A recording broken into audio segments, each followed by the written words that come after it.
النور لاح النور لاح لما حضرنا أبا زهراء.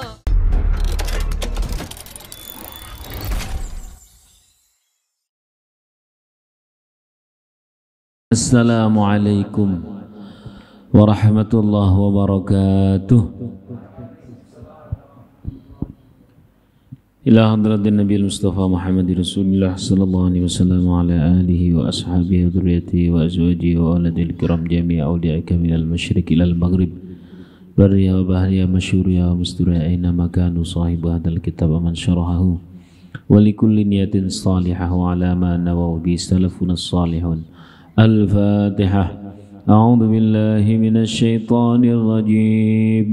بسم الله الرحمن الرحيم. الحمد لله رب العالمين الرحمن الرحيم مالك يوم الدين إياك نعبد وإياك نستعين اهدنا الصراط المستقيم صراط الذين أنعمت عليهم غير المغضوب عليهم ولا الضالين آمين. Kitab Ta'limul Muta'allim. Qala al-muallif rahimahullah ta'ala wa nafa'ana bihi wa bi'ulumihi wa bi'asrari fid dharain amin. Man talabal ilma lil ma'ad. Siapa orang mencari ilmu untuk bekal pulang, untuk persiapan hari yang paling panjang, yakni akhirat. Di dunia paling pol orang 80-90 tahun, tapi di akhirat berapa tahun? Miliar, triliun, miliar, miliar, triliun, triliun, miliar, miliar, triliun, triliun, miliar, miliar, triliun, triliun, miliar, miliar, triliun, triliun, miliar, miliar, triliun, miliar, triliun tahun. Maka tidak ada bandingannya kalau ada orang nyari ilmu sekedar untuk perkara dunia. Shallallahu ala Nabi Muhammad.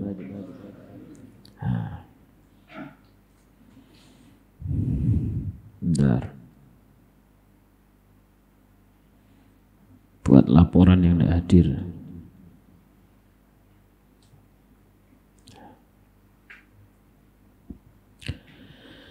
Saya ulangi lagi.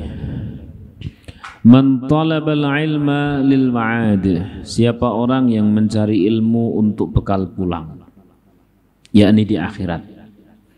Faza bi fadlim minar rasyad. Maka dia menjadi orang yang beruntung karena segala sesuatunya berdasarkan petunjuk. Segala sesuatunya berdasarkan petunjuk. Orang yang mencari ilmu disadari dengan sangat sadar, iya, urip ora sak lawase. Ya. Loh, tapi kan saya masih muda. Walau Anda baru saja lahir, dibandingkan dengan hidup di akhirat tetap tidak seberapa. Katakan baru saja lahir sampai mati paling pol 100 tahun. Ya. Maka akan sangat rugi kalau mencari cuman 100 tahun kemudian meninggalkan yang ribuan, terus kemudian jutaan, miliaran, triliun, miliar triliun tahun. Ya. Tapi apa iya toh ono akhirat? Wah, angel pancen.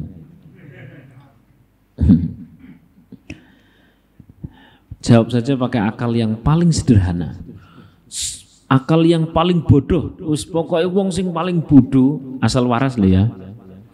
Dikumpulke, suruh jawab. Ya, apakah ada atau tidak hari pertanggungjawaban? Apakah ada atau tidak alam kubur? Apakah ada atau tidak alam akhirat? Cari orang yang paling sederhana cara berpikirnya. Tidak usah pakai sing terlalu jelimet. Misal gini, Mas Mbak rahimakumullah. Ya. Kasih contoh saja. Dah, Mas, biar ambil sendiri. Dah, anteng. Misal gini, Mas Mbak.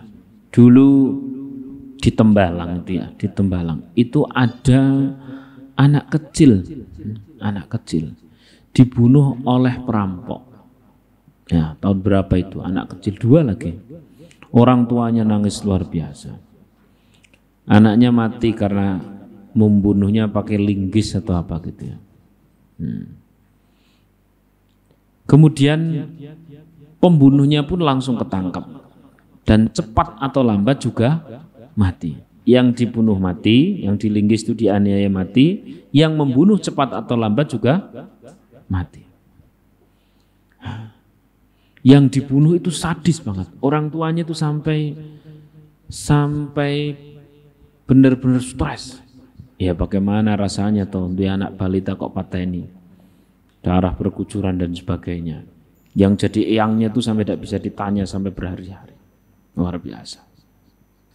Terus kemudian yang membunuh itu cepat atau lambat juga mati. Saya tanya dan jawab pakai jawaban yang sesederhana mungkin, tidak usah pakai dalil. Ketika sama-sama mati, ya, yang dibunuh dengan sadis mati, anak kecil. Kemudian yang membunuh juga mati cepat atau lambat. Karena pasti setiap kita mati. Pertanyaannya kira-kira berhenti sampai di situ toh? Atau ada kelanjutan pertanggungjawaban? Berhenti jadi tanah atau lanjut pertanggungjawaban? Akal sampai enggak akan bakal nerima, enggak akan bakal nerima kalau tidak ada lanjutan. Mosok sama-sama jadi tanah? Mungkin enggak? Enggak mungkin. Maka ini akal fitrah saja bisa menjawab. Jadi ada bedanya antara orang yang dia menghabiskan waktunya untuk pacaran bahkan zina dengan orang yang untuk ngaji dan sebagainya. Kira-kira sama-sama jadi tanah atau lanjut pertanggungjawaban masing-masing? Lanjut. Maka kembali lagi ke tema man talabal ilma lil ma'ad. Siapa orang yang mencarimu benar-benar untuk perjalanannya yang sangat panjang, yakni miliar triliun tahun, pokok ning kono muga-muga diganjarankan sing akeh, diberikan kemudahan, diberikan rahmat Allah, ampunan dan sebagainya. Karena bahasa Al-Qur'an, bahasa hadis itu unik banget. Ad-dunya mal'unun wa mal'unatun ma fiha. Dunia itu dilaknat dan seluruh isi dunia pun dilaknat. Nek ngerti dunia dilaknat ngene iki kepengin duwe mobil ora? Ah pengen tetepan. Iya, minal dablekin ora tetep pengen. Ya, ad-dunya mal'unun wa mal'unatun ma fiha, dunia dilaknat dan seluruh dunia, seluruh isi dunia dilaknat. Pengen tuku omah ora? Dilaknat loh. Ya pengen tetepan. Nah, bagaimana agar tidak dilaknat? Masuk ke jawaban Rasulullah. Illa dzikrallah wa mawalah. Kecuali yang tidak dilaknat itu adalah orang-orang yang sibuk zikir kepada Allah, sibuk ibadah kepada Allah, wa mawalahu, dan segala harta dunia yang digunakan fasilitas untuk ibadah kepada Allah. Maka dunia yang digunakan fasilitas untuk ibadah kepada Allah tidak dilaknat, ia diberkahi. Sallallahu alaihi Nabi Muhammad. Mung sampeyan nek di mobil loro Pajero karo Avanza, tanggane butuh nggo gawe nganter ke rumah sakit atau jenguk saudara ke rumah sakit, punya Pajero sama apa tadi? Avanza, yang dipinjemin yang mana? Nah, Anda. Kita ini enggak sesuai dengan prinsip kok. Ya nek mending wong Avanza nih, sewake angkot. Nah, inilah kita. Nah, itu nomor 1, nomor 2. Seluruh dunia dilaknat kecuali 1, orang yang sibuk zikir, sibuk ibadah. Nomor 2, orang yang mencari alat untuk ibadah, yakni dunia. Dunia untuk alat zikir, dunia untuk alat ibadah. Yang nomor 3, nomor 4 ini yang paling simpel. Apa nomor 3, nomor 4? Wal alim wal muta'alim. Orang yang belajar ilmu, orang yang mengajarkan ilmu, itu tidak dilaknat oleh Allah. Maka saya sering bilang sama istri, nek ono mati-mati nih kapan-kapan sak wayah-wayah, entah itu di rumah, di mobil, di kendaraan manapun, bahaslah ilmu, bahaslah fikih, bahaslah tafsir, bahaslah hikam, bahaslah hadis, bahaslah usul, bahaslah ilmu-ilmu yang mendekatkan diri kita kepada Allah. Nek ono mati-mati nih berarti mati dalam kondisi jihad dan tidak dilaknat. Nek ono urip-uripe, urip sing luwih berkah. Sallallahu alaihi Nabi Muhammad. Maka sewayo yang bahas ilmu. Nggak ada masalah kan? Misalkan sama nelpon saya, Ustaz, lagi nyantai yuk ngopi nanti neng kafe, ternyata meta kok fikih. Ini saya tuh lagi semangat banget Ustaz. Lah kenapa? Saya tuh saking semangatnya kayaknya tuh huwani pengen sholat duha terus. Wis pirang rakaat? 17 Ustaz. Wah, kuwi ora nganggo ilmu nek kuwi. Maksud saya begini, sampai itu di kafe sekalipun, sampai itu di tempat manapun, bahaslah ilmu. Minimal untuk mencabut sifat laknatnya dunia itu sudah tercerabut dari diri kita. Menjadi kena tempelan berkah. Amin Allahumma. Amin. Yang paling indah itu yang sudah berkeluarga. Dek, pokoknya kemanapun kita, langsung kita nanti akan bahas ilmu. Oh iya sih. Jadi nang di terus ngaji terus. Bawa buku, bawa kitab. Nih bisa baca kitab kuning, bisa silahkan. Bisa baca Quran, silahkan baca Quran. Bisa bacanya buku, silahkan cari buku-buku yang bisa memupuk keimanan, ketakwaan dan sebagainya. Nah kalau sudah seperti itu, maka itulah fadilah ilmu. Dan niatkan fadilah ilmu itu untuk mencari akhirat. Kenapa untuk mencari akhirat? Sing paling simpel mikirnya simpel wis. Bodoh purane ana wong milih paling-paling 80 juta sampai dia meninggalkan yang ratusan ribuan jutaan. Ya. Bodoh enggak kalau ada orang yang paling milih 80 tahun sampai meninggalkan yang jutaan, ratusan, miliaran tahun. Kan bodoh. Maka kita milih di sana. Dan umumnya, seringnya, karena Allah Subhanahu wa taala pernah berkata kepada dunia begini, ya dunia, ukhdumi man khadamani. Dunia, kau layani orang yang melayaniku. Wastakhdimi man khadamaki. Dan kau sekalian kerjani orang yang mengabdi kepadamu. Ada dalam bahasa hadis lain, mengkanatid dunya hammahu farraqahullahu amrahu farraqahullahu amrahu. Siapa orang yang tujuan dari setiap aktivitasnya adalah dunia tak, maka Allah akan mengkocar-kacirkan urusannya. Iman. Hadisnya panjang, saya ambil satu aja, padahal sebenarnya manfaatnya ada 3, kemadaratannya pun ada 3, saya ambil satu saja. Waman hammal akhirah atau kama qala, siapa orang yang orientasinya akhirat, orientasinya yang triliunan tahun tadi itu, maka jama'ahullahu lahu amrahu, Allah akan himpun urusannya. Sallallahu ala Nabi Muhammad. Ya monggo, sama-sama aktivitasnya dunia. Misalkan sampean berangkat ngantor, ketika ditanya nggo ngopo? Ya nyambut gawe nu takoni barang. Ya ora maksudnya menggo ngopo nyambut gawe iki? Ya golek duit lah. Golek duit ngopo? Ya sampean koyo wong-wong. Emang selama itu wong. Ya jangan sampai seremeh itulah Mas. Minimal kita ditanya, kenapa kerja? Minimal kita ditanya, ya buat cari nafkah, bekal ibadah seluruh keluarga. Udah selesai. Sallallahu alaihi Nabi Muhammad. Demikian pula dengan ilmu. Ngopo ngaji? Ya bekal selamat dunia akhirat. Boleh ada kata-kata dunia, tapi akhiratnya jangan dipisah. Kalau menggunakan kata-kata akhirat tanpa dunia boleh, tapi kalau menggunakan dunia tanpa akhirat, ini yang tidak boleh. Kalau mau dunia harus ada akhiratnya. Kalau mau akhirat tok boleh, tapi kalau mau dunia tok tidak boleh. Kok boleh tidak boleh itu kata gampang, ora kok angel-angel. Itu memudahkan rumusnya saja. Sallallahu alaihi Nabi Muhammad. Faza bi fadlim minar rasyad, maka Allah akan memberikan keberuntungan dari setiap petunjuk. Wattaqullah wa yu'allimukumullah. Wis pokok manut takwa, nanti Allah yang ngajari kita harus bagaimana, harus seperti apa, kondisinya bagaimana. Wis terutama dalam kondisi masalah Mas, jangan jauh dari Gusti Allah. Masalah malah kemudian mencari pelampiasan menjauh dari Allah. Wah, yaitu ngetuh dari rahmat Allah. Ya.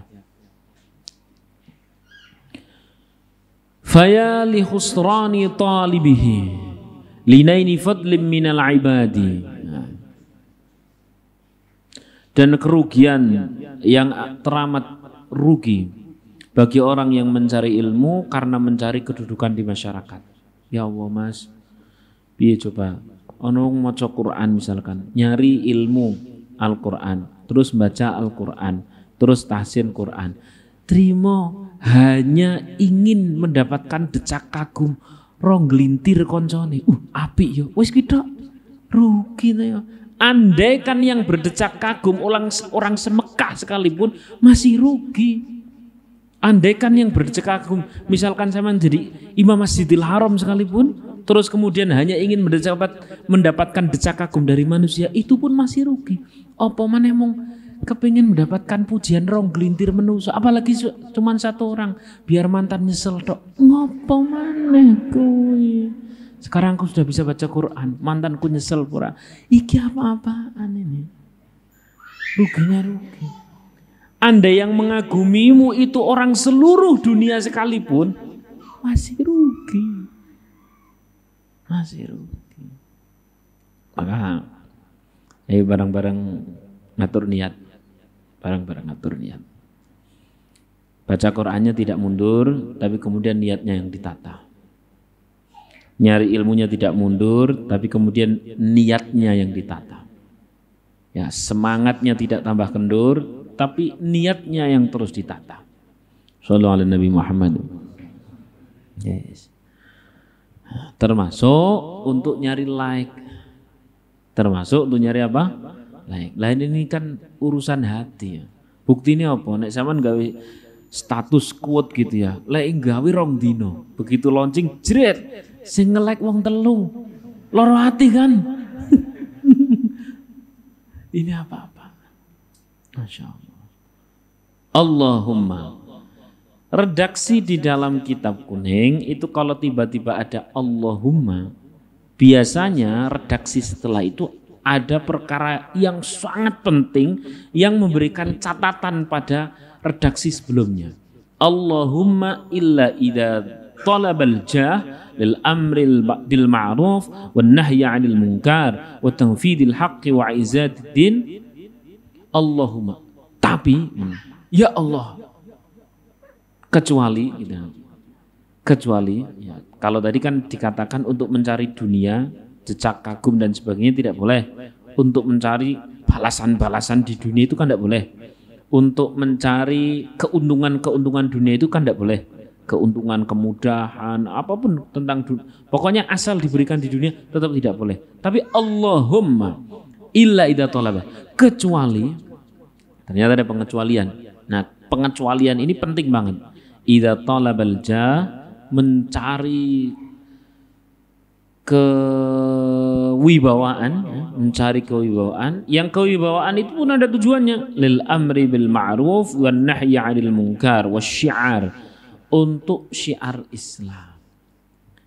Walaupun itu urusan dunia, tapi itu boleh. Maksudnya urusan dunia didapatkan di dunia. Misalkan sampai ngaji pen aji, kan itu tuh. Ngaji pen terpuji, itu masih boleh. Ini pengecualian. Ngaji pen terpuji, ya mosok urip kok ngebak-ngebak idunya tok. Golek duit ora entuk-entuk. Ngaji ora gelem, salat jare ora sugih-sugih. Bojo dilalah ditolak terus. Wis kan ngebak-ngebak donya. Nyesek-nyeseki lah.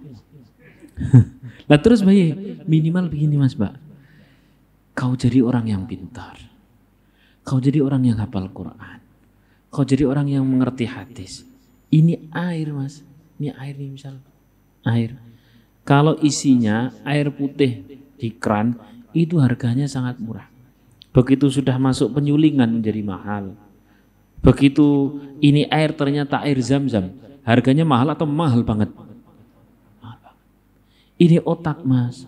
Kalau diisi hal-hal biasa, biasa.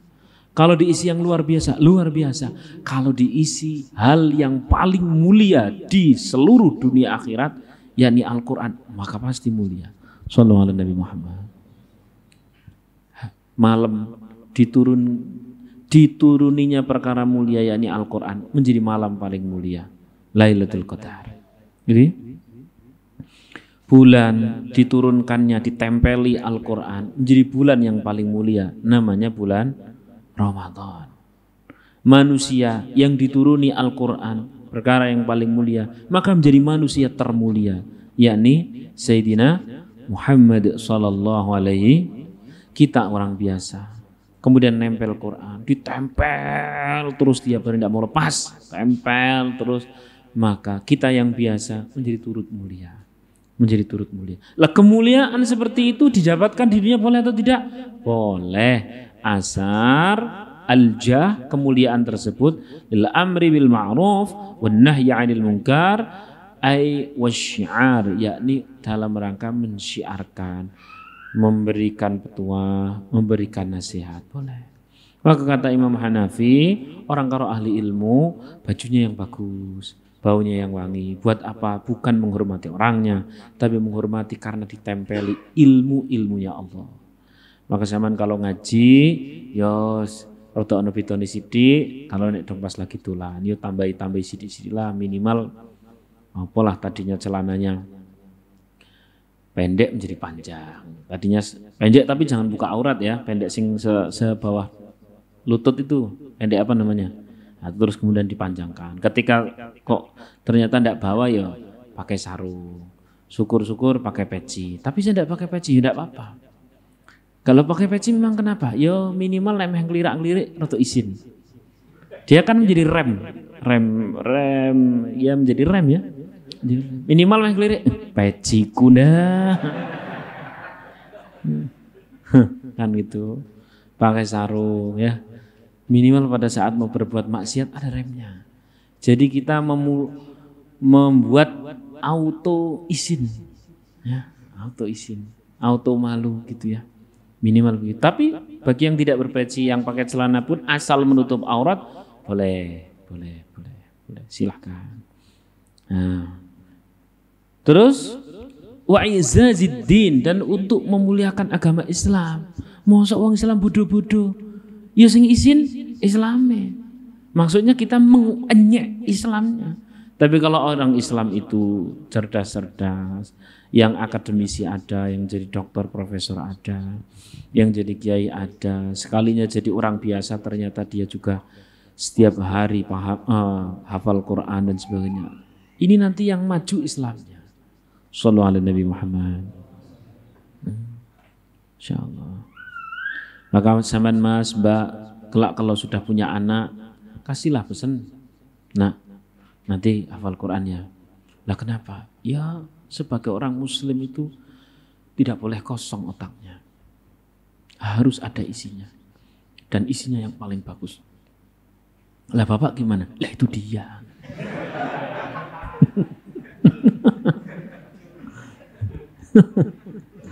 Karena Bapak dulu sudah gagal. Gagal karena sadar wis tuwa. Kadang tuan maka kamu Bapak pingin kamu jauh lebih pintar. Nah, terus anaknya mulai ngaji. Begitu anaknya ngaji, pelan.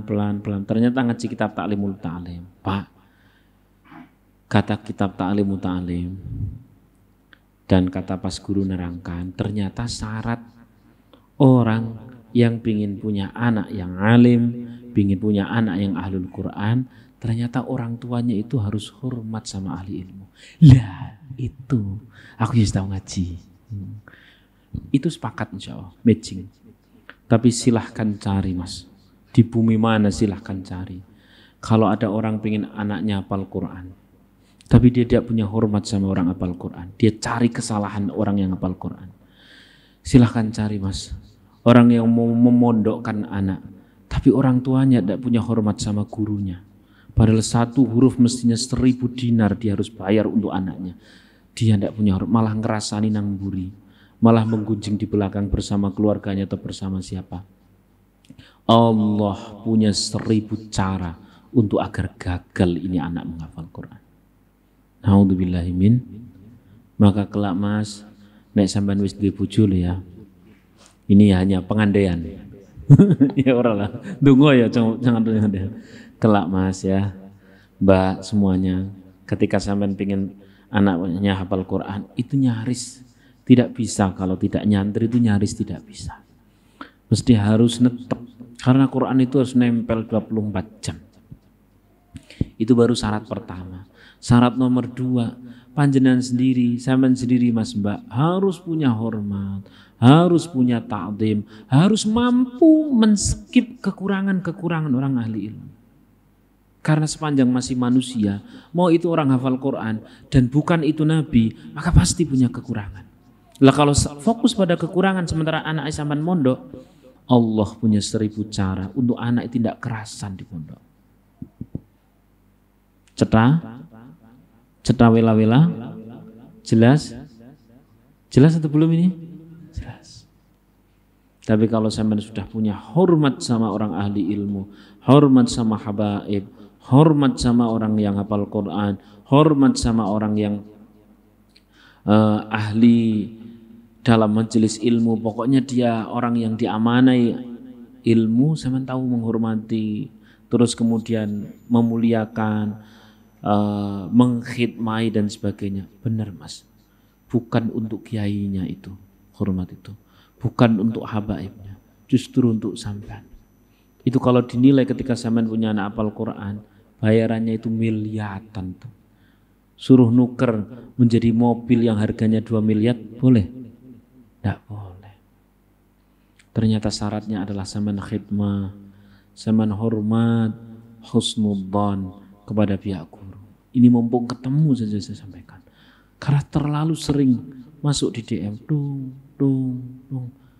Zat, anak saya kok tidak kerasan ya? Ketika saya tanya, lanjenengan sering sowan Pak Kiainya enggak? Lah itu saya jarang. Saya kalau ke pondok cuman nemui anak saya. Lah enggak, maksudnya ketemu sama Pak Kiainya pasrah begitu. Wah. Lah memang gitu ya Ustaz ya. Lah apa maneh malah orang ngerti. Nah, itu. Ternyata begitu Mas. Ini benar-benar bukan kepentingan untuk pondok. Benar-benar bukan kepentingan untuk kiainya. Bahkan Buya Yahya itu lebih tegas lagi, saya dengar di videonya. Buya Yahya lebih tegas lagi. Masya Allah. Membahasakan hal ini. Apalagi para habaib itu lebih tegas lagi. Saya itu tak alus-alus ke. Pokoknya benar kata dalam Ta'limul Muta'alim, siapa orang yang dia cinta, siapa orang yang dia hormat, siapa orang yang dia khidmah itu melayani, siapa orang yang dia karam, memberi sesuatu kepada pihak gurunya anak, maka anak ini akan diotomatiskan menjadi orang yang alim, bahkan bisa melebihi gurunya. Amin Allahumma sallallahu ala Nabi Muhammad. Sallallahu ala Nabi Muhammad. Al-Fatihah. A'udzu billahi minasyaitonir rajim. Bismillahirrahmanirrahim. Alhamdulillahirabbil alamin. Arrahmanirrahim. Maliki yaumiddin. Iyyaka na'budu wa iyyaka nasta'in. Ihdinas siratal mustaqim. Siratal ladzina an'amta 'alaihim ghairil maghdubi 'alaihim waladdallin. Amin amin amin. Masuk kita kitab Unwanul Hikam. Kalam yang keberapa ya Mas? Berapa? 29.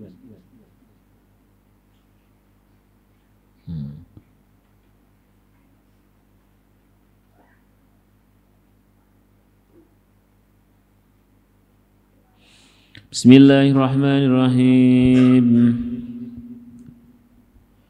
Farrawdu yazdanu bil anwari faqimatan.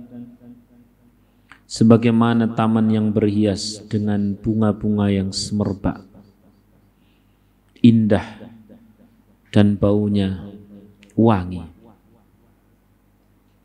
Wal hurru bil adli wal ihsani yazdanu. Demikian pula orang mulia itu berhias dengan perbuatan baik dan keadilan, dengan keadilan dan perbuatan baik.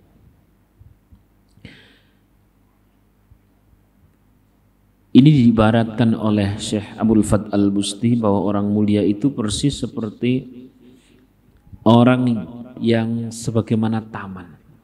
Saopo-opo niki enak. Saopo-opo niki didelok kepenak, ya wangi, sauni-uni ini ya penak. Persis seperti sampean di taman pas lagi heling-heling gitu lah. Ya, heling-heling atau halan-halan? Ya, heling-heling dan halan-halan. Suaranya gemercik, enak, yang dilihat, dipandang, nyaman, ada sungai dan sebagainya, senang. Itulah orang mulia. Orang mulia. Bunyi-bunyinya, sak keterangannya, sak kesehariannya itu enak. Lah enaknya itu, indahnya itu, wanginya itu, kalau disimpulkan ada dua. Yang pertama, sibuk berbuat baik. Yang nomor dua, kalau toh dia harus melakukan sesuatu yang tidak baik, maka minimal adil. Saya akan bahas yang baik dulu. Shallu ala Nabi Muhammad. Shallu ala Nabi Muhammad. Yang pertama adalah berbuat baik. Ihsan. Ihsan itu berbuat baik lillahi ta'ala, itu namanya ihsan. Seolah Allah melihat atau minimal yakin dilihat oleh Allah. Itu namanya ihsan. Kasih contoh. Pokoknya kalau ada di mana saja kebaikan, yang kebaikan itu disadari atas hubungan personalnya dengan Allah, maka ini orang indah banget. Ketika dia mau berbuat buruk kepada istrinya atau tetangganya, dia ingat catatannya di hadapan Allah. Bukan masalah tonggoku sing ngeloroni, orang masalahku. Masalah kan saya itu ya punya hubungan dengan Allah ketika saya berbuat baik sama hamba Allah. Jawabannya hal jazaul ihsan, perbuatan baik pasti berbalas. Demikian kalau saya berbuat buruk, saya punya catatan di hadapan Allah. Jadi bukan masalah saya itu kepada siapa. Kalau misalkan kepada orang baik saya baik, kepada orang buruk saya buruk. Mas, misalkan ada 3 perkara yang sama-sama kuning. Yang satu emas, kan ya kuning tuh. Yang nomor 2 adalah sesuatu yang keluar dari dubur. Itu kan ya kuning tuh. Foto-foto kuningnya. Kalau ditanya sama atau beda-beda jauh, beda jauh. Nah, terus kemudian ada orang yang kadang jadi emas, kadang jadi kuning. Sebenarnya bukan emas, bukan kuning. Dia hanya cermin saja. Jadi nek ketemu wong apik yo apik, ketemu wong elek yo elek. Ini hanya cermin. Ya ora pati ono regane, tapi mending timbang sing elek kuwi mau. Cuman kan beda nek karo sing emas. Emas itu memang asli baik. Asli baik. Ya, asli baik. Asli harganya mahal. Digosok, malah tambah mengkilap. Inilah orang mulia. Pada saat dia mendapatkan celaan, mendapatkan fitnah, dia ingat, kalau memang saya harus membalas orang yang merendahkan, berarti sama-sama rendah dong. Ngapain? Mending tak dongake baik. Kurang lebih seperti itu. Emas asli itu makin digosok makin mengkilap. Makin mengkilap. Kalau emas kok digosok hilang mengkilapnya, namanya emas apa? Imitasi. Silahkan muhasabah. Panjenengan kira-kira emas asli atau imitasi? Lu, ada orang bilang sama seman, nyun sewu, atau bilang, nih, uang bro, ini makan bro. Terus seman berbuat baik bilang, terima kasih, matur nuwun, thank you. Itu biasa itu. Tapi kalau kemudian ada orang berbuat buruk sama saman dan saman masih tetap baik, lah itu siapa diri kita itu nampak pada saat lagi digosok itu loh. Dengan ujian, dengan cacian, dengan makian. Ya semoga kita kuat. Amin Allahumma. Yang ideal persis seperti dalam hadis Rasulullah SAW, hadis qudsi. Inna min ibadi man la yasluhu imanuhu illa bil faqri. Ada sebagian dari hambaku, dia imannya tidak akan semakin nanjak, tidak akan semakin naik illa bil faqri, kecuali dalam kondisi terdesak. Jadi nek kondisi terdesak itu akhirnya dia sholat. Nah ini bagus. Kondisi terdesak itu akhirnya dia nek ndonga nangis. Ini bagus. Ya bagus. Semoga kita semuanya. Amin. Kondisi terdesak itu akhirnya kita sujudnya agak lama. Kondisi terdesak itu kondisi kita lagi dipepet dan sebagainya, itu kemudian kita membuat kita nek ndonga ki sampai meresap. Karena begini Mas, sampean ke masjid, berangkat unduk. Allahu Akbar, biasa wae. Tapi pas berangkat ke masjid, tahu sendiri kan, mana-mana ada masjid selalu ada 2 panitia. Panitia pelaksana sama panitia pemaidu. Dan yang paling banyak panitia, saya ngurus kurban misalkan, berangkat ke masjid. Sebelum sampai tempat sholat kok yono sing maidu. Maka pas takbiratul ihram itu jero banget. Allahu Akbar. karo kelingan wajah wonge.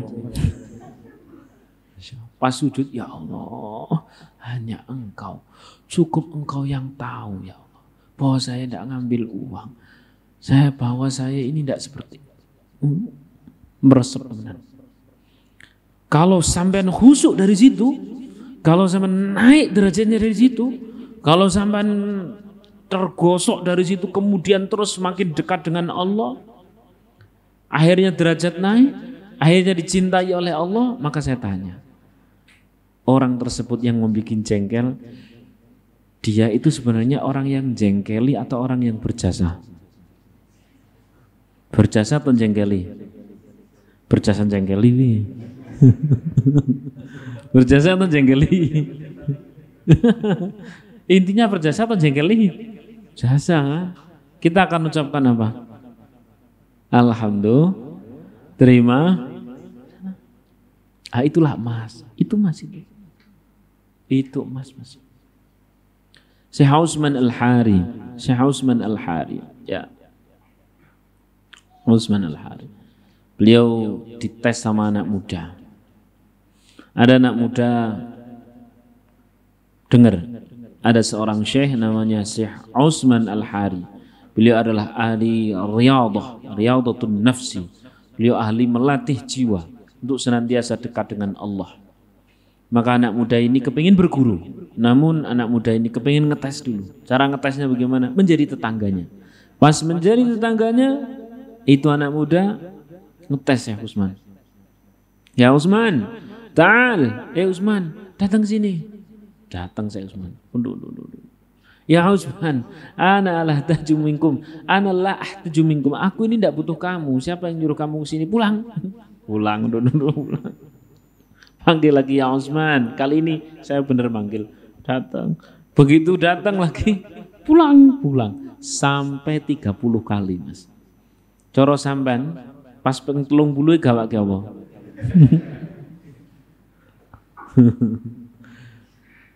Ya Utsman, lima dalam taghdab. Kenapa engkau ini tak marah? Kata Syekh Utsman, ngapain saya harus marah? Kau ini kan tetanggaku. Ya, kau ini kan tetanggaku. Allah kekasihku yang perintah aku berbuat baik sama tetangga. Jadi aku lakukan semua ini adalah untuk Allah. Ini ihsan namanya. Nek diterus ke bukan untukmu, joker gue. Tapi tidak usah. Sallallahu alaihi Muhammad. Harusnya begitu, Mas. Ya Allah. Ya kita ini orang awam lah. Rasa kepingin diketahui oleh orang lain itu selalu ada dalam hati. Rasa pengen diapresiasi, rasa pengen eksis di hati orang lain selalu ada. Nek terus-terusan seperti itu, Masya Allah betapa capeknya. Orang cari muka itu selama-lama tidak punya muka. Asli wis tau percaya ora. Betul atau tidak? Wong wis duwe muka cari muka, ya tidak punya muka lama-lama. Masya Allah. Ya Rahman, maka biasa saja. Tadi sudah saya katakan, andaikan seluruh orang di Mekah, bahkan di seluruh dunia mengagumimu, niscaya itu nggak ada keuntungan yang besar dari situ. Allah dalam hadis qudsinya berkata, ya ibadi, hei hamba-hambaku, lawitstama'atil ummah, andaikan seluruh umat manusia itu berkumpul untuk memberikan manfaat kepadamu, maka niscaya tak ada kemanfaatan kecuali aku yang mengizinkan. Wa ya ibadi, andaikan wahai para hambaku, andaikan lawitstama'atil ummah, andaikan manusia, seluruh manusia itu berkumpul untuk memberikan madarat, mafsadat, bahaya kepada dirimu, tapi aku tidak menghendaki, maka tidak terjadi apa-apa. Maka satu-satunya yang mutlak, absolut, terjadi atau tidak terjadinya sesuatu, itu Allah. Dari situlah kenapa saat kita sholat itu yang dibaca Allahu Akbar. Allah Maha, biar kita mengecilkan yang lain. Jadi tidak perlu ingat yang lain. Karena yang selain Allah bukan penentu sama sekali. Allahu Akbar kok kelingan. Ki strategi marketing ini. Itu bukan penentu strategi marketing. Banyak orang pintar marketing tapi kiri. Betul atau tidak? Allahu Akbar. Desainku ki ijo. Udah keluar. Maka kalau kita sudah memposisikan Allah satu-satunya penentu, terjadi atau tidak terjadinya sesuatu itu adalah Allah, menjadi tidak butuh kepada ingat yang lain. Shallallahu alaihi Nabi Muhammad. Memang ini kata ideal, kita belum bisa seperti itu 100%. Mung yo latihan. Jangan terus-terus hidup ini buat cari muka, karena lama-lama tidak punya muka. Roto bukan. Masya Allah. Itu yang pertama ya, ihsan. Orang mulia itu di mana-mana ihsan, berbuat baik lillahi ta'ala.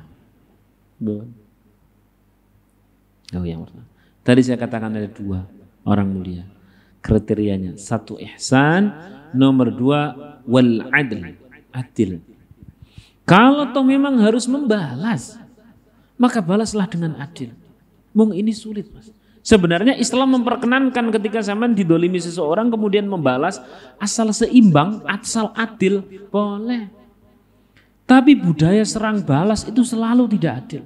Kalau saya misalkan sama Mas Faris ya, Mas Faris, tiba-tiba saya nyenggol Mas Faris, kira-kira senggolan 1 kilo gitu lah. Terus kemudian beliau mukul saya, kira-kira 1 kilo atau 1 kilo lebih? 1 kilo lebih, katakan 3 kilo. Berarti sisa berapa? 2 kilo loh Mas Faris. Kira-kira nanti saya nempelnya lagi, ngantemnya lagi berapa kilo? Oh 6 kilo langsung. 6 kilo sisa berapa? 4 balas ke sini jadi berapa nanti? Enggak ada selesainya Mas. Enggak ada selesainya. Maka ihsan tetap pilihan. Tetap pilihan. Mas, sampe nek loro ati, misalkan loro ati sama cewek gitu ya. Terus kemudian sampean membalas dengan apa gitu, golek liyane. Oh, tambah loro dhewe. Mending gue gawe sujud. Ya Allah. Kayaknya itu dia dulu pernah mau sama saya dan sehidup semati. Ternyata sebulan kok wis pindah toh ya Allah.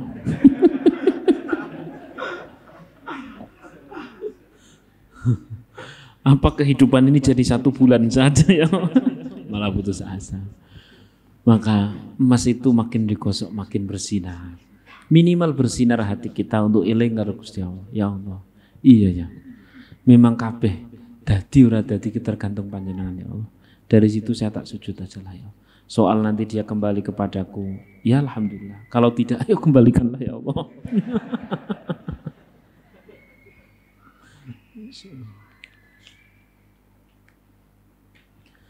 Bismillahirrahmanirrahim. Kembali lagi ke soal adil. Maka adil kalau zahir batin itu sulit sekali. Sulit sekali. Terus di sini disebutkan ngapain? Ya tetap ada yang bisa adil. Minimal ketika kalau dulu sudah pakai qadhi, qisas. Zaman Sayyidina Umar, oh zaman yang paling terkenal adil. Siapa nyalai siapa langsung disuruh balas dan harus persis sama. Keluwe, ya disusui harus Sayyidina Umar. Disusui bahasa Indonesia ini apa? Kuilah pokoknya. Itu. Nomor 2, kita pakai pendekatan tasawuf. Kata adlun itu artinya secara zahir kita boleh menampakkan hal yang membalas, tapi secara hati sedikit pun tidak ada niat benci. Ini rada ideal. Ya paling gampang diterapkan pada anak Mas. Zahir kita itu harus marah kalau anak tidak sholat. Rasulullah aja memperbolehkan untuk memukul, betul? Wah sampean ki urung duwe anak kok ya dadi bingung kok. Dadi urung ngrasake anak dikon sholat malah mainan HP urung ngrasake. Minimal pada saat kita kepada anak kita pisah antara permainan zahir dan permainan batin. Permainan zahir kita bisa serem kayak malaikat Israel. Ora salat, boleh. Tapi hati kita, ya Allah, jadikan anakku soleh, dzurriyyatan thayyibah, qurrata a'yun. Oh, tapi mosok iso Ustaz. Kadang-kadang kita ini kalau sudah marah terlalu khusyuk loh. Oh, betul dah? Iya sih khusyuk benar-benar. Ya wis terus piye carane? Minimal gini Mas. Setelah kita marah karena anak tidak sholat, karena anak tidak ngaji, bukan apa-apa sih. Ini kan karena anak itu butuh sholat, butuh ngaji. Atau setidaknya kita sebagai seorang orang tua kelak akan ditanyai pertanggung jawab. Ada rajul, kata keluarga, dan dengan suara yang sangat keras. Kata istri, kata anak, ya kita ini para calon pemimpin keluarga. Di kitab Uqdul Jen itu disebutkan satu hadis yang keras sekali. Itu ada seorang istri, anak dan sebagainya berkata dengan demikian, ya Rabb, hadar rajul, pria ini membiarkan kami tidak sholat. Maka setiap hari kita sholat, kalau kita biarkan keluarga tidak sholat, kitanya yang masalah. Kata kiai saya bilang begini, sekarang itu jarang orang sayang sama anak. Saya mikir loh Pak Yai saat ini mulai kuatah nih loh parenting lah ya kuwi sing dimaksud kuwi rasa sayang karo anak ya kuwi. Lah saya tidak paham itu. Ya, loh niku memang ajar untuk menyayangi anak, iya menyayangi di dunia. Atas dasar nanti daripada suruh sholat rewel akhirnya tidak usah disolat. Daripada geger daripada geger di dunia mending geger di akhirat kata Pak. Banyak orang tua yang memilih daripada geger di mana? Di dunia mending geger di. Padahal kalau geger di akhirat itu tidak ada yang menang. Kulluhum finnar. Semuanya bisa masuk. Qu anfusakum wa ahlikum. Maka yang dimaksud adil adalah kita secara zahir boleh kita kemudian marah, boleh kemudian kita keras, tapi hati stay dalam doa. Minimal kalau nyebut ya Allah, buta kok ora gelem salat. Nek dadi presiden apa piye? Ngono. Meh dadi menteri apa piye? Salat. Pendang kabul dadi menteri. Gitu kurang lebih seperti itu. Shallallahu alaihi Nabi Muhammad. Ya Allah. Ya. Jane mbiyen sing kisah maling kundang itu salah ya ngomong ya. Jadi batu kok. Soraku dadi wong tua ini mending magic jar. Oh, apa ya? Oh, betul enggak? Kulkas kan retuk mending. Kanggo. Insyaallah. Maksudnya begini Mas, praktek adil itu adalah zahir boleh tegas, tapi batin adalah dalam rangka kebaikan. Ya kayak Rasulullah lah. Rasulullah itu sampai mengeksekusi, merajam orang itu bukan dalam rangka karena benci. Rasulullah kok benci sama umatnya? Tidak ada kamusnya. Justru Rasulullah tahu kalau ini tidak dirajam karena sudah ngaku dia berzina. Maka di akhirat dia akan kasihan. Karena kasihan dan ini minta dirajam sama Rasulullah. Ini seorang wanita. Maka terus kemudian ada sahabat yang gujing-gujing itu. Bisik-bisik. Alangkah nistanya wanita. Nista apa? Tahu apa kamu? Justru ini orang mulia. Saya menolong dia. Maka Rasulullah SAW ternyata mengeksekusi hal yang namanya kisah sekalipun dalam rangka niat nolong. Sallallahu alaihi Nabi Muhammad. Sehingga panjenengan ketika melihat kemaksiatan di sana sini dan sebagainya, jangan rangka benci wong isine ngelek-elek dunyo, jangan. Justru barangkali itu adalah lahan dakwah. Justru barangkali kita disuruh bareng-bareng menyelamatkan.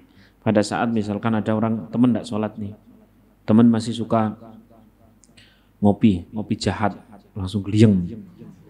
Jahat. Tolong dino turu terusan. Tolong dino terus misalkan begitu. Masih dia senang seperti itu. Maka jangan karena benci Mas.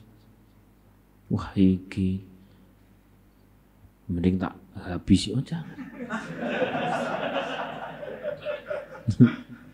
Jangan karena benci. Kasihan, kasihan minimal. Ya Allah, ini kasihan teman saya. Terutama yang kasihan orang tuanya. Ya. Ini kasihan. Terus bicara, dijebak saja. Dewi khusus malam, besok malam Senin Selasa itu ya.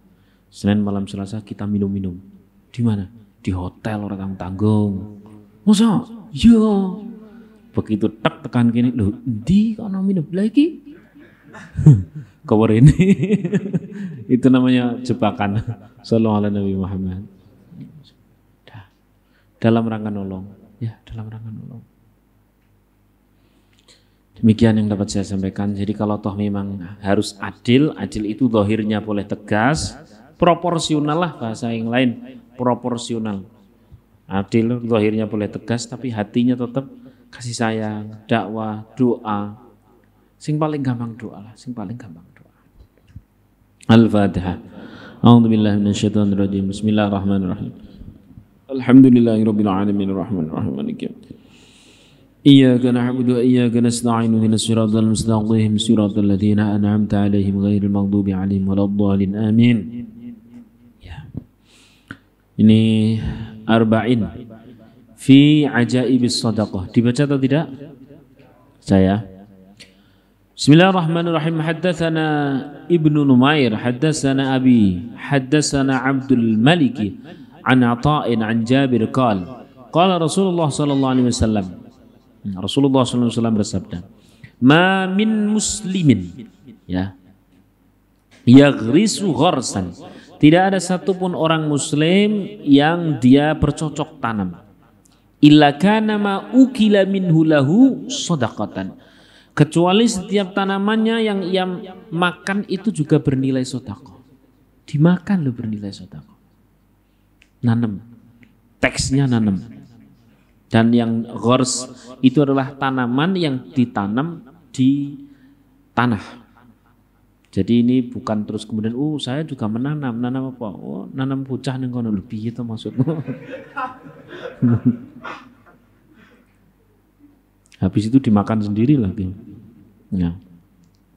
Wa masuriqa minhu lahu shadaqatun. Dan apa yang dicuri darinya juga menjadi sedekah. Nanam padi misalkan mas, nanam padi, kemudian kita makan, itu jadi sedekah, ya jadi sedekah. Karena ada sekian dari makhluk Allah yang turut bersirkulasi, ada ekosistem di sana, ini sedekah. Kayak gini mas, saya itu pengen praktek, atau ya sudah praktek lah, hitungannya sudah praktek. Itu yang tanah kita, yang tanah wakaf. Jadi wakaf produktif di Pasikitan itu ada 1,5 hektar sudah kita tanami. Sudah kita tanami. Buah-buah sudah mulai bermunculan dan sebagainya. Itu dari mana awalnya? Dari ngaji di sini. Ngaji di sini. Habis ngaji kayak gini, tiba-tiba ada yang nemui saya di belakang. Ustaz butuh tanah ya? Iya. Buat bangun pondok? Iya. Saya ada. Pak di saya maksudnya. Oh iya wis. Kapan ketemu? Sudah ternyata 1,5 hektar. Diwakafkan karena terlalu mencil loh, jalannya ngulik-ngulik, tapi view-nya masya Allah, healing wis pokoknya mas. Nah. Yang pernah ke sana kan? Istimewa. Dari sana kelihatan itu gunung Mengaran. Terus kalau ngelihat bawah kayak kota Semarang tuh nampak. Subhanallah. Ada sungai di kanan kiri, indah banget. Nah, qadarullah, karena akses dan sebagainya, saya bilang sama yang wakaf, kemudian kayaknya kok belum bisa dibangun. Saya kembalikan aja karena sudah terlalu lama. Itu diserahkan ke saya, sudah diserahkan ke kami ya, sudah terlalu lama. Ya buat banyak aktivitas dulu, ada riyadhah Quran juga di sana, tahajud selama Ramadan juga di sana. Belum merasa ke tahajud yang tengah hutan mas. Indah terus, masya Allah, luar biasa. Saya niat kembalikan, ternyata yang wakaf bilang begini, enggak, saya sudah mantep sama Ustaz, jangan dikembalikan. Lah terus ini saya belum jadi pondok loh Pak. Enggak, silahkan jadi hal-hal produktif yang bermanfaat untuk pondok. Nah, saya bisa mengamalkan ini, tak tanam. Dalam rangka apa? Ngamal ke hadis. Untuk sekecil apapun niati ngamal ke hadis Kanjeng Nabi. Nah, maka segala yang berhubungan dengan itu atau hukum turunannya akan persis. Saya bacakan lagi ya. Yang dimakan jadi apa? Sedekah. Kemudian yang dicuri jadi sedekah. Sehingga pada saat saya dapat laporan, Ustaz itu yang tanaman yang pisang itu dicuri. Sedekah. Alhamdulillah. Tapi tetap nanam orang di sana. Wa ma akala sab'u, dan apa yang dimakan oleh binatang buas. Ya tidak harus buas sih, wong yo empret kan buas mosok. Minhu fahuwa lahu shadaqah. Itu pun menjadi sedekah. Wa ma akal tatayru, dan apa yang dimakan sampai itu burung sekalipun fahuwa lahu shadaqah. Itu pun jadi sedekah. Wala yarza'uhu ahadun illa kana lahu shadaqah. Dan tidaklah ada seorang yang mengambil darinya melainkan itu menjadi sedekah baginya. Maka sukailah menanam, Mas. Sukailah menanam.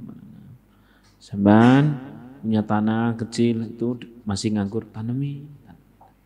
Tanam pohon, tanam buah-buahan dan sebagainya, tanam. Sampai dulu di zaman Sayyidina Umar bin Abdul Aziz, ya, Umar bin Abdul Aziz, Wakilah Harun ar-Rasyid, ada orang tua yang sudah tuyuk-tuyuk dan nanam pohon kurma. Ditanya, Mbah, nanam pohon kurma jenengan terus panennya kapan? Ini belum sampai berbuah, engkau ini sudah mati ya. Dia langsung jawab, begitu memang redaksinya. Saya sudah mati ya. Ya gitu. Itulah yang namanya nanam, tidak pernah mati. Saya barangkali sudah di alam kubur, ini tanaman masih bermanfaat untuk setiap orang yang lewat. Oh, kalau begitu tidak usah sampai ini berbuah, kau sudah mendapatkan buahnya pula hari ini, dikasih hadiah. Sama itu raja. Sallallahu alaihi Nabi Muhammad. Semangat menanam. Ada yang butuh diteliti dari hadis ini. Pada bahasa-bahasa suriko, dicuri. Kalau as-sab'u binatang buas atau at-tayru burung barangkali itu karena memang ekosistem yang ada di hutan. Ya, tidak bisa dihindari, paling bisa kita kurangi. Tapi kalau suriko dicuri orang yang jelas-jelas mencuri, maka ini fiha hikmatun, di sana ada hikmah. Apa hikmahnya? Karena orang tersebut biasanya sedekah sadarnya kurang, maka harus dicarikan sedekah kepepet. Paham? Sallallahu alaihi Nabi Muhammad. Jadi kalau ada orang tiba-tiba datang, ini kok saya punya uang kok ketipu begini dan sebagainya. Saya sekaligus langsung jawab begini, Pak, ini beneran ada yang tanya, Ustaz, saya ini punya uang di rekening sekian ratus juta. Ternyata kemarin baru saja ketipu sekian ratus juta. Wah, kayak mana semuanya Pak? Wah, nang atiku kuwi semen pondok istri akeh kuwi. Dia bilang gitu. Yang kecuri segitu. Ini gimana Ustaz? Bagaimana saya harus apa? Ya doakan. Doakan mesti tak doakan. Maksudnya gimana? Ya saya tolong dijawablah biar saya itu tidak bertanya-tanya terus. Ini kok kenapa terjadi pada diri saya? Kenapa juga uang itu? Padahal uang yang lain juga tidak ada. Ya Allah, kenapa? Singkat cerita saya bilang, dan ini hak saya bilangnya seperti ini persis. Bapak pengen jawaban saya agar Bapak ayem atau pengen jawaban saya yang jujur? Wah, ya yang ayem yang jujur. Angel gue. Kalau yang ayem Bapak sedang diangkat derajat. Kalau yang jujur karena Bapak barangkali kemarin belum mensodakoi uang itu atau sudah mensodakoi tapi tidak seimbang dengan deposit Bapak, maka itu Bapak diajak sodakoh sama malaikat. Nah itu ayam yang jujur. Maksudnya dicuri itu berarti karena saya kurang sodakoh. Nah Itu yang jujur tapi orang ngayem-ngayemi. Ya sudah kalau gitu. Nah, kurang lebih begitu. Maka Mas, Mbak rahimakumullah, kira-kira lagi sering kehilangan sesuatu, muhasabahlah. Boleh jadi kita sedekahnya kurang, maka terus ditambahi. Semoga bermanfaat. Arwahul Muslim. Hadis diriwayatkan oleh Imam Muslim. Al-Fatihah.